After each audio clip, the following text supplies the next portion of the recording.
Good afternoon, Your Excellency, Ms. Emily Luck, High Commissioner of Australia to Samoa, and warm talofalava to your Honourable Minister of Finance of Samoa, Fionga Mulipola, Ana Rosa Alimolio'o, and warm greetings as well to our distinguished guests who are joining in virtually to witness this very important event. With the utmost respect, I would like to welcome you all and talofalava. Today we will be witnessing the signing of a grant agreement between the Government of Australia and the Government of Samoa. Without further ado, and before we actually sign the agreement, I would like to invite Your Excellency, Ms. Emily Luck, for your remarks before I invite the Honourable Minister of Finance of Samoa, Fionga Mulipola Ana Rosa Alimolio'o, for her remarks on behalf of the Government of Samoa. So once again, Your Excellency, Ms. Emily Luck. Thank you so much, Acting CEO of the Ministry of Finance, and hello to you, Minister. Again, Honourable Minister Mulipola. It's really lovely to see you virtually, and great that we can make this occasion work while also adhering to the level 3 restrictions and be able to advance this very important package. And thank you for your speedy work on your side. Australia is really pleased to support the Government of Samoa through the signing of this funding agreement.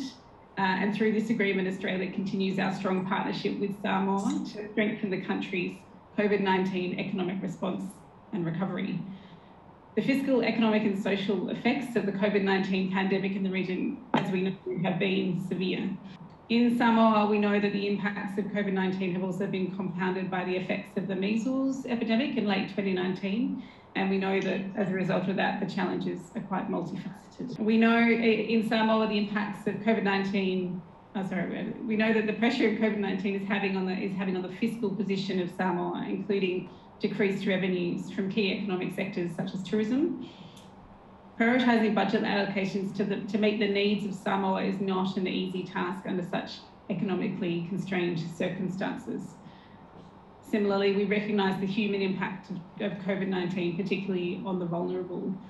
We know that in all countries, women and girls are exposed to greater risk of harm and threats to their general well-being. Those who lack appropriate or adequate shelter have been shown to be adversely impacted during lockdowns and outbreaks. And those who have NCDs are also at greater risk.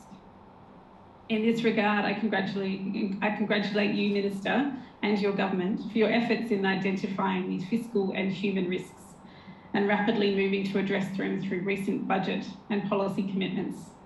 We welcome the release of the Pathway for the Development of Samoa and its strong focus on human development and addressing vulnerability. Your accompanying commitment to build a social protection framework to support the people of Samoa into the future will be key to offsetting the adverse social impacts going forward. Australia is pleased to be supporting your efforts through this funding agreement we're signing today. Funds under this agreement are drawn from two sources: our existing commitments to the multi-donor Joint Policy Action Matrix, as well as the Regional Pacific COVID Response Package. Australia has been providing annual budget support under the Joint Policy Action Matrix since 2013, and we're pleased to be able to provide up to $10 million this financial year, and look forward to continuing to discuss how we can align future JPAM budget support with your priorities under the PDS and COVID response plans. An additional $10 million is being provided through the Pacific Regional Response Package. This was announced in October 2020. The package is the $305 million Australian dollar regional initiative focused on the Pacific and Timor-Leste to deliver temporary and targeted economic and fiscal assistance to address the pandemic impacts, including to maintain essential health and other services and protect the most vulnerable with a focus on women and girls. The response package builds on our existing bilateral partnerships and Pacific Step Up initiatives. These funding commitments build on a previous $10.5 million COVID-19 support package provided in May 2020 to support Samoa's immediate response to the crisis, and are in addition to our ongoing work, including in health preparedness, vaccine delivery, to name just a few. In conclusion, Minister, I again congratulate you and your government's efforts to address the human and economic impacts of COVID-19. The Australian Government is committed to continuing to work with your government as we navigate these challenging times. I look forward to continuing to build on our strong relationship and supporting your efforts in building a resilient and prosperous future for the people of Samoa. Whawhatai tele lava. Thank you very much, Your Excellency, for those very important information. And I would now like to invite Your Honourable Minister of Finance of Samoa, Fionga Muripola, Ana Rosa Alimolio'o, for your remarks. Your Excellency, Ms. Emily Luck, High Commissioner of Australia to Samoa. Firstly, allow me, Your Excellency, to give thanks to our Heavenly Father for His never-ending love and protection on Samoa during these challenging times as COVID-19 cases continue to escalate and spread in the community. Our Lord, our Savior, is our refuge and strength, and is always ready to help our people in times of trouble. I am pleased to represent the Government of Samoa on this virtual grant agreement signing ceremony for the Samoa Fiscal Resilience Program and the COVID-19 Support Package Assistance. The grant of up to Australia 20 million will greatly assist the government's efforts towards health preparedness as part of its COVID-19 response, as well as incentivise policy reforms to support recovery from the COVID-19 pandemic, focusing on the most vulnerable and building our economic, fiscal, and resilience capacity going forward.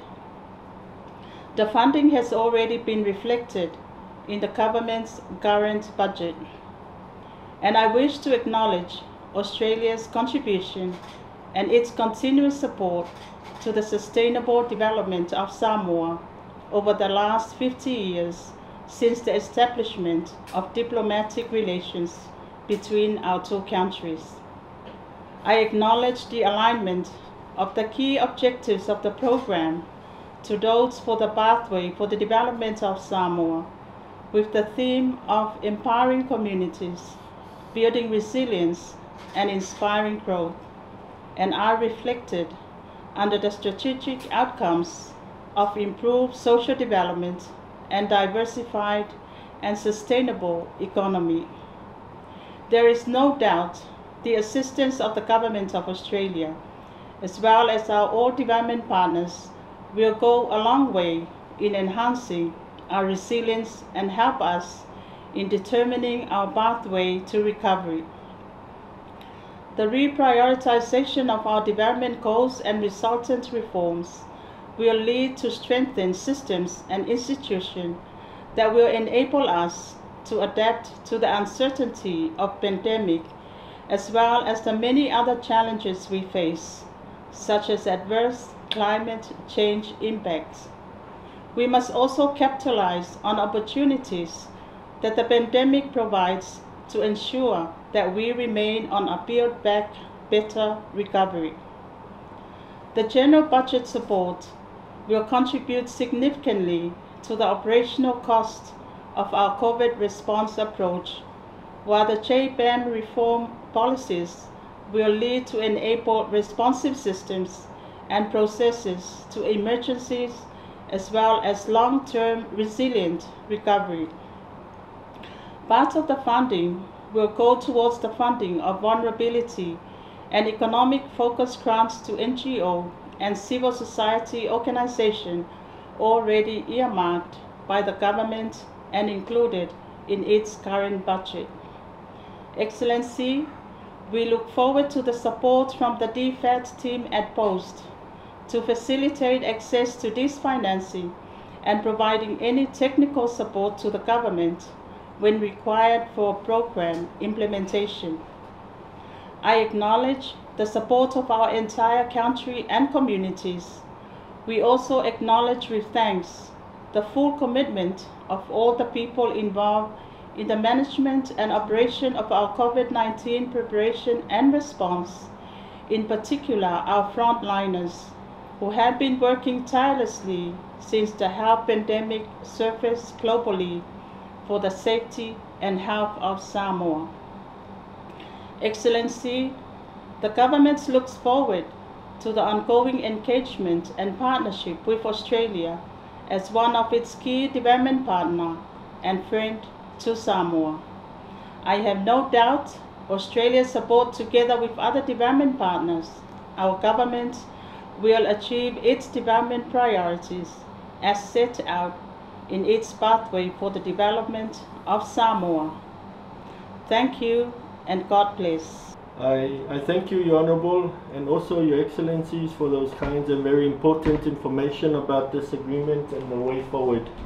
Next on our program is the actual signing of the agreement, and I would now like to invite your good selves to sign the copies of the agreement made available at the same time, as we will also be taking photos while signing.